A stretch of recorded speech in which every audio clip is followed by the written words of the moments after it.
4 रोज़ा पाक भारत जंग में भारत के मंसूबे खाक में मिल गए। चांद और पाकिस्तान की धाक दुनिया पर बैठ गई। ताहम इसराइल की बेचैनी में कमी न हुई। ग़ज़ा, लेबनान और शाम को शिकंजा में कसने के बाद भारत की पाकिस्तान में नाकामी ने इसराइल को फ्रस्ट्रेट कर दिया। भला आखिर जून 13 को इसराइल ने ईरान पर हमला के ईरान की फ़ौज के सरबराह समेत कई अहम शख्सियात को शहीद कर दिया। इस वक्त दोनों मुल्कों में फ़ज़ाई जंग जारी है। पाकिस्तान पर मग़रिब का शदीद दबाव है कि वो इस जंग में ईरान की किसी क़स्म की हिमायत से गुरेज करे।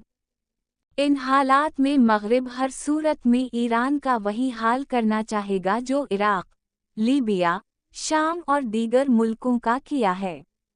इस वक्त रूस और चीन को अपनी बका के लिए ईरान का भरपूर साथ देना चाहिए। पाकिस्तान को मुकम्मल गैर जानिबदार होने से किसी हद तक गुरेज करना चाहिए। वीडियो देखने का शुक्रिया।